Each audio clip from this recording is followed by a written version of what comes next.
Hey, what's up, guys? It's B-Dog.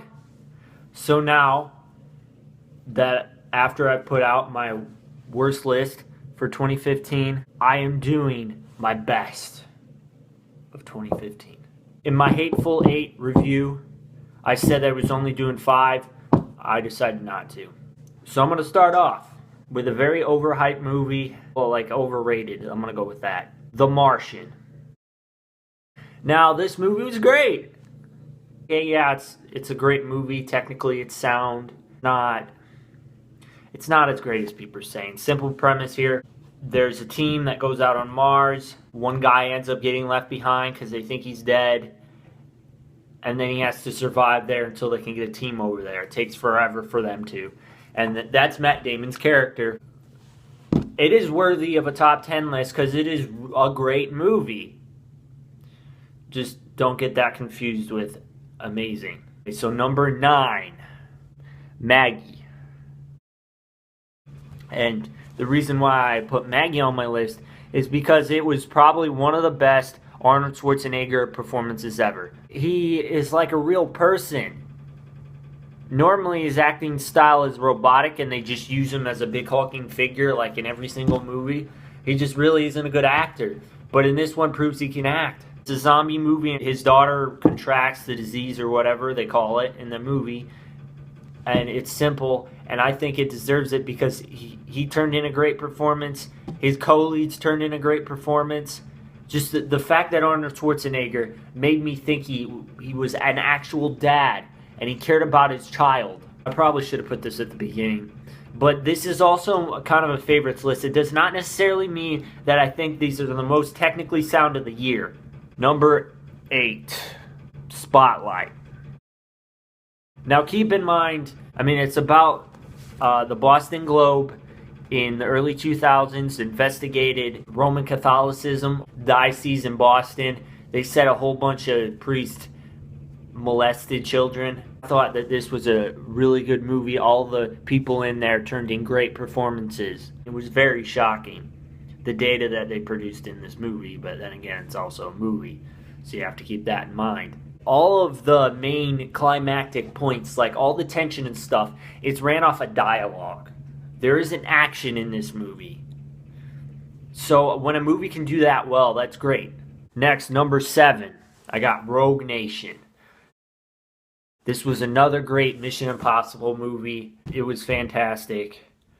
It wasn't anything extremely special. There's not much more to say. It was a terrific action movie. Tom Cruise was good again. Benji is hilarious. And it worked extremely well as a movie. 6, Ant-Man. Ant-Man is a terrific superhero film. It was a unique property by Marvel. They showed that they can do that well. They did it with Guardians of the Galaxy. But they did it again. They don't need to hang off the Avengers. They can do what they want and make it great. This movie was funny. It had great action scenes. It was kind of a lesser-known character. And I think they're going to introduce him into the Avengers. Number 5, Age of Adaline. Right before I did this review, I looked at Rotten Tomatoes. It was like split right down the middle. I'm like, what? This movie is great. I don't understand it. It's the first part of it is a little wonky, and the story behind it is, because it's kind of the plot is kind of far out there. This is about a woman who continues to live forever because she was struck by lightning in water, and there was some law that they used to explain it. If you throw a law out there, like some scientific law in the future, you got to explore it. You can't pull that BS where you're like, we're going to throw this out there and then let it drop. I'm like, no, you got to go into the future. I want to see what's there. It ticked me off. But still, it was a fantastic movie. The dialogue was great. The setup, Harrison Ford played a great character too. Worked extremely well. So number 4, movie I saw recently and reviewed, The Hateful Eight. This movie was great. Alex and I were talking. He's like, Django's so better. I'm like, no, it's not. It really isn't. Hateful Eight is great, too. I mean, he said it wasn't bad, but like the dialogue was that, it was just that great, and it mixed with action scenes well. I like this movie so much. The whole cast, it was an ensemble, and it worked extremely well, and the ending was fantastic. Check out this movie. I mean, check out every single movie on this list, except for The Martian. Joking, check out The Martian too. Number 3 of my list is Ex Machina. It's not completely original, but the ending and stuff, the stuff I can't really go into, it seems pretty original to me. They don't typically do stuff like that. I just thought it was great how they worked it, the whole entire story. It seemed like it could actually happen, this story. And that's why I like it so much. It's about how this guy, he works for a company, and the owner, he wins a contest, and the owner invites him to come with him and work on a project in his mansion or whatever you want to call it. 2, let the hate comments rain. Unfriended. This is just, I like this movie so much. It's so original because it's a found footage movie in the perspective of a video camera. That's what it's all centered around. And the story is about a girl who committed suicide, and then these people that knew her, and then bad stuff starts happening to them.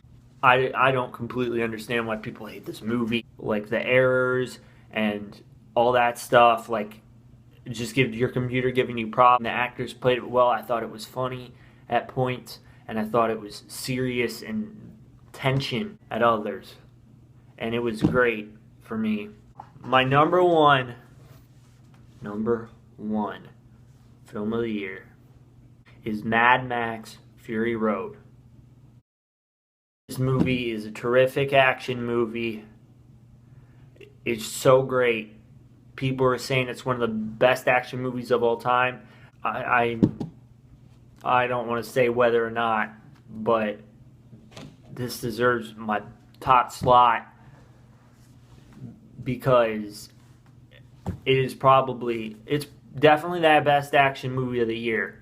Post-apocalyptic, and it has that stuff to it, and it's sickening, like what's going on in there and why you're rooting for Max, because they're in a desert wasteland, and this guy controls everyone, and Max is trying to get away, and there's other girls trying to get away with a bunch of the guy's wives. So it's all in cars and stuff, and the cars look really cool, and all the action scenes on the cars are cool. They just have crazy inventive action scenes, and the dialogue's pretty good. Tom Hardy as Mad Max is great, and so is Charlize Theron. Just this whole movie in general. Okay, so that's it for my top 10 best movies of the year. It was really hard to whittle this one down because there were just so many great movies this year. Not as much as last year, I have to say, but it was still a great pick list. So I think I'm going to be doing a Blu-ray update sometime soon. I might do it with Alex. I'm not sure yet. Don't quote me on that one. Because there's a movie I really want to get called The Stanford Prison Experiment. I haven't seen it yet, but it looks really good. So I think I'm going to pre-order it, and it doesn't come out till the 12th. So I'm probably going to wait till then. Please like, comment, subscribe.